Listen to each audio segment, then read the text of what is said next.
I recently bought VXE Mad R, a lightweight gaming mouse for around 170 ringgit.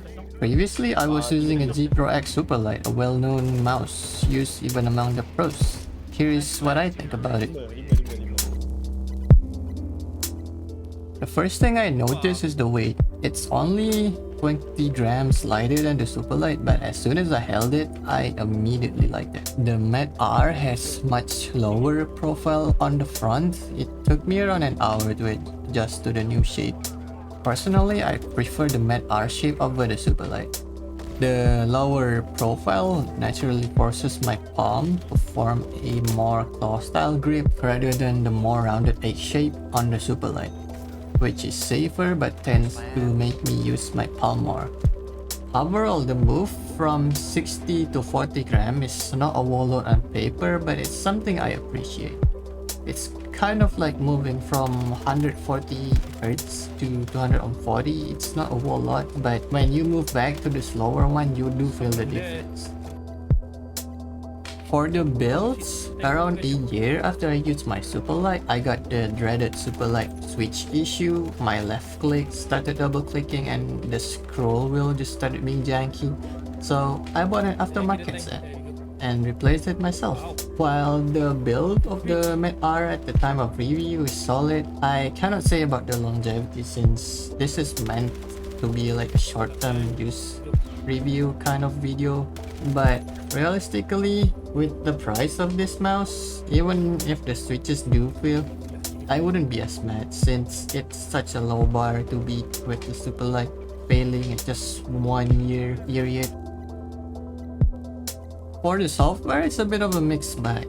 On one hand, the G-Hub on the Logitech feels a bit more refined. The software actually tells you how many hours I have left on the battery charge, and the whole ecosystem, it just integrates nicer overall if you have other Logitech products that you use. But I just appreciate the fact that the Mad R uses a web driver. No software needed, just open up your web browser and you connect your mouse to it and it lets you change pretty much all the settings in there. I use the V3 version and it does have the beta level on it. There's some translation issues, but overall there's just more features on the Mad R over the Superlight. Now granted, the Superlight is an old mouse. It's a little over 5 years I think at this point. For the specs, on paper the Mad R has a better sensor. It's a 3395 I think, and the Logitech uses their own sensor. It's an old one, but I do not feel any difference moving between the two mice. Like, even though the Mad R has higher tracking speed and DPI on paper, I think sensors these days has just come to the point of diminishing returns. I'll give both mice a thumbs up, but an extra thumbs up for the Mad R, simply just because it has better performance on paper.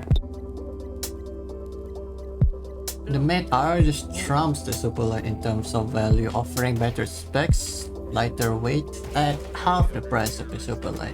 Now granted, I do feel where the price on the Logitech is coming from. They just generally spend more on warranty. Meanwhile, the Mad R on their website, it literally only says 1 year, and it's pretty bad for a mouse of this caliber. Now it's pretty clear that the Mad R is just better than the Superlight, but I purchased this mouse just not for comparison.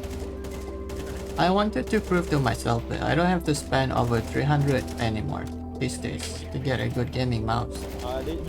If a mouse with this kind of price, offering pretty much the same if not better performance than some of the mice people actually use in tournaments, I just really have no excuse to settle with a terrible mouse. I grew up playing arena shooter with a cheap $10 Alcatraz mouse with a terrible sensor that spins out if I flick too fast. With Chinese mouse brands like VXE, Skyrock, some others are offering in their lineup, you could even go cheaper.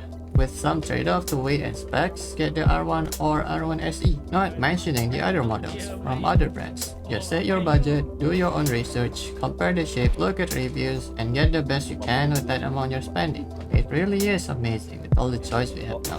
But this isn't to dismiss entirely that big brand expensive mice simply shouldn't exist if you're competing in tournaments where A lot is at stake, and you need the best of the best. No compromise, trusty and reliable gears. And the few bucks you save on your mouse is a minuscule amount compared to what you're trying to win in the tournament. I can see why people are still using mouse brands like Pulsar, Logitech, Razer, and so on. Overall, this is just a proof that you can indeed get good gaming gear even on a budget. The gear you use is just a tool. What matters is the talent. Ni 海面哦。 Orang apa